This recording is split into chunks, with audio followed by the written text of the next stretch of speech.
Don't get me wrong, I knew that some cults were pretty bad, but I've never heard of any this awful. How I was almost trapped in an arranged marriage. I grew up in a cult that believed, among other things, that women were the property of men and children were the property of parents. So as an unmarried daughter, I was basically a cherished slave. I ran the house, meal planned, cooked, and even homeschooled my younger siblings, all while trying to homeschool myself through high school. Having grown up my whole life this way, I didn't even know the law would have been on my side if I had decided to defy my parents and move out when I turned 18. My parents constantly reminded me that until they gave me away to a husband, I was still their child and would obey them, as the mouthpieces of God in my life. One day, my parents told me they had received a phone call from the parents of another family we knew. Their oldest son had noticed me and wanted permission to court me, so per protocol, the parents would talk to each other, then each talk to their kids and arrange the whole thing. My mum was beaming with pride, but I thought about it for a little bit and said I didn't want to do it. My mum's smile disappeared and she cried. What? Why? I gave her my reasons, very good ones I thought, but my mum wasn't satisfied and told me I was not allowing God to work in my life, and that I should just obey them and trust that God's will would be done. Being the good girl I was, I relented and said yes. Then followed a week or two of awkward family gatherings between our two houses, because this version of courtship never allowed for the couple to be alone together. I tried to ease the tension by telling funny stories and encouraging other family members to talk, but I only received stern rebukes from his mother, who very clearly did not approve of me. Once she said, "We don't believe in practical jokes, so we are not impressed by that story." I mumbled that I wasn't trying to impress them and they could talk about anything they wanted, but no one did. Another time I was alone with his mum in the living room and she stated, "I only had 2 requirements on the girl he chose. 1, that she came from a good family, and 2, that she knew her Bible. And you have both of those, so I'm not gonna say anything." I was confused at feeling so rejected when I didn't even want this in the first place. I mean, really, who was courting who? Then I got a job offer as the church receptionist, and my parents told me that his parents had called them again and said they did not approve of women working outside the home and didn't want me to take the job. We believed the same way, except it was after the woman was a mother. Before she had kids, it was up to her father or husband whether or not she could work someplace else. Dang, all these rules and laws in cults like this are just crazy to me. This being a strange situation where my father allowed it, but the guy I was courting didn't, my parents told me to call him and get his permission too. I thought that the phone call went well. He basically said he was not my husband yet and I should follow my own family's rules. He didn't mind and was okay with it, so I happily accepted the job. The next day, my parents told me his parents had called and cancelled the whole relationship. It felt weird to get dumped without ever hearing from the guy dumping me, but it solved my problem and I moved on a little confused and definitely not in the mood for anyone else to court me. 2 years later, at 19, I still wasn't married. Wait, so you were 17 when this first happened? And his family thought that meant God was saving me for him. The whole scenario repeated itself, but this time my dad insisted that the guy court him first so he could decide if he was even good enough for me, before my heart got broken again. My dad told them until he made a decision one way or the other, he did not want any of them to contact me and tell me what was going on. The guy decided no contact couldn't possibly mean letters, so he wrote me a 5-page apology for dumping me 2 years before, and confessing that he had been falling in love with me and wanted to know if it was worth his time to even get to know my dad. My parents saw his name on the envelope and confiscated the letter before finally deciding it was too late, and they explained the whole thing. I was honestly insulted that a guy I had barely seen in 2 years would say he loved me, but doubt if it was worth his time to follow my family's requirements to court me. Especially after the last time he tried it, his family made me feel like trash. We agreed to meet at a local restaurant and agree on the terms of the relationship and decide if we even wanted to try it again.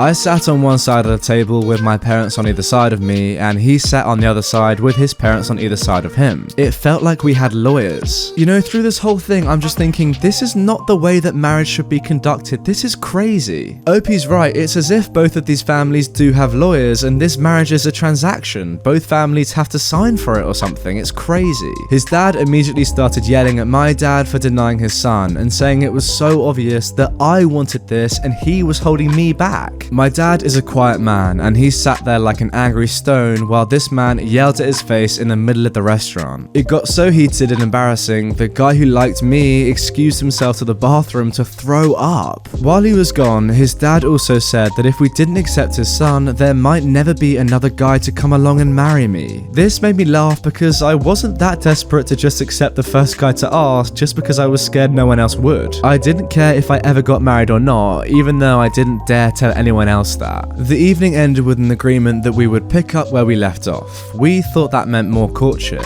They thought they already did courtship, so now it was an agreement to get engaged. The mistake quickly revealed itself a few days later when another guy friend I had, a new guy, emailed my dad himself and asked permission to court me. My dad told me I should tell the guy I was courting and ask him if I could stay friends with the guy who liked me but who I had rejected. The guy came up with what I thought was a pretty good plan. My dad would tell him I was already courting someone else, and then I could introduce him to some of my other friends, and then maybe he would leave on his own. I thought that this was brilliant, and my dad spent the rest of the evening writing a tactful reply to the new guy. The guy I was courting was now aware that I had friends who were not female. Their family believed guys and girls could never be just friends, so I was essentially cheating on him with 20 other guys. He called me the next morning, 6 days after I'd agreed to this courtship, and asked my permission to ask my dad's permission to ask me to marry him. Basically, the lamest over the phone proposal ever. He said he was in love with me and we didn't have to get married right away, but that I would be just his and have a ring on my finger so no one could take me away from him. I told him I was flattered that he thought he loved me and I wished I could say I loved him back, but I didn't. It had only been 6 days and I hadn't even decided how I felt about him yet. This whole thing is just so mad. How can you say you love someone after 6 days? His voice changed instantly and he angrily snapped, asking if I was still talking to that guy who also liked me. I was shocked. I had never seen this side of him before. That's why it should take longer than 6 days to find a spouse, kids. You're not wrong there. I tried telling him that my dad had only just replied to his email and I hadn't had a chance to introduce him to my friends yet. He said, "That wasn't the plan. We agreed you wouldn't talk to him anymore." I shut him down and said, "Whoa, I'm only doing what you told me to do. We're not engaged yet. I talk to lots of guys and it doesn't mean anything romantic. We're just friends." His voice quietened down, but he still sounded bitter and he said, "Well, if you can't agree to not talk to any other boys and only talk to me, maybe we shouldn't call this courting right now." "Maybe we shouldn't," I replied. We agreed that I would take a week to think about it and call him when I had made my decision. Marry him and forsake all the male friends I had known since I was 5, or cut off the relationship for the second time. I told my parents what happened and they tried to convince me to just do what he wanted, but I finally yelled at them for the first time in my life that I was not going to marry anyone I did not love. My dad was angry, but my mum sent me to my room and said we could talk about it later. I had a week after all. Yeah, a week to decide your entire future with your husband. Jeez. I was very sad. The only reason I was considering it was because my parents insisted it was God's will and I really wanted to do what God said. But at the same time, this family seemed even more strict than my own and I would also miss all my old friends. There was so much to think about. About an hour later, I got 2 calls from this guy's mother, which I let go to voicemail. I didn't want to talk to her right then. Next thing I know, my little brother came up holding the house phone saying it was the guy's mum and she demanded to talk to me. She scolded me for a long time, saying I had cheated on her son and that he had called off work this morning because he was worried sick over calling me and asking me to marry him. She all but called me a harlot because of all the guys I was talking to, while I tried to tell her I was not in a relationship with any of them. She said, "You cheated on him. You are in a relationship with every person you meet." But not every relationship is a romantic one. Between guys and girls, yes. For example, my husband is my best friend and I would never talk to other men, and neither would your mum.